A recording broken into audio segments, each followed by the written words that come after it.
દામનગરના શ્રી મણિભાઈ સાર્વજનિક પુસ્તકાલય મુલાકાતે સ્વામી શ્રી માર્ગીય સ્મિતજી અને મહાનુભાવો આવી ગયા.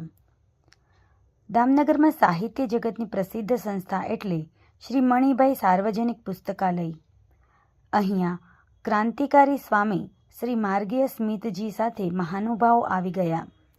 ચિત્રપટ નિર્માતા શ્રી સંજયભાઈ ભટ્ટ, શ્રી નિલેશભાઈ પાઠક, દેવચંદભાઈ નાવડિયા વગેરે જોડાયા હતા. સંસ્થાના પ્રમુખ શ્રી હરજીભાઈ નારોલા અને મંત્રી શ્રી નટુભાઈ ભાતિયા સહિત હોદ્દેદારોએ સૌને આવકાર્યા હતા.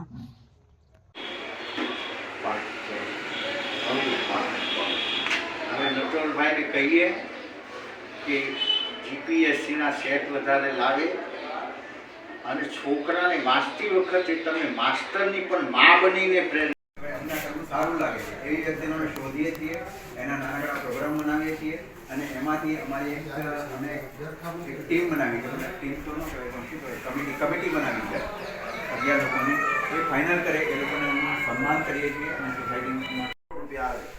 આવા મહાન સંતો એટલે ભારતીય જે લોકો સમર્પિત સંતો છે અને જેનો ઈશ્વર સાથે એકતા થઈ ગયો છે એનો આશીર્વાદ અને એની ભાવના જ્યારે એકરૂપ થાય ત્યારે શું ન થાય.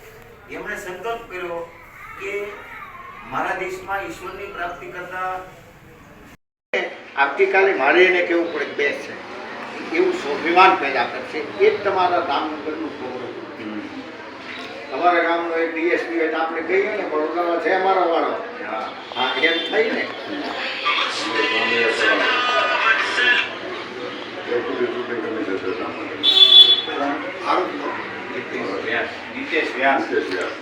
ઇન્ડિયાના ચૂંટણી કમિશનર 6 વીઘા જમીન એક વિધવા યુવાન સ્ત્રી આપી દે.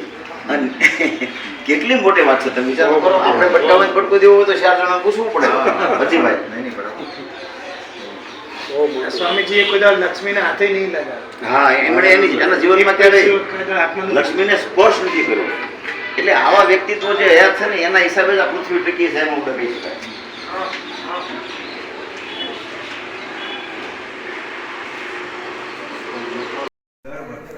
અને આ વર્ષે એટલે 2025 અમારું 7મું એવોર્ડ ફંક્શન છે 15મી માર્ચ. કે એની અંદર એવા લોકો કે સમાજ માટે જે લોકો સમાજ માટે, સત્ય માટે, સત્યપૂર્ણ સમાચાર પ્રસારણ આપના મોબાઈલ પર તરત જ લાઈક કરો, શેર કરો અને સબસ્ક્રાઈબ પણ કરો. અને હા, ઘંટડી વગાડવાનું ન ભૂલશો. આભાર.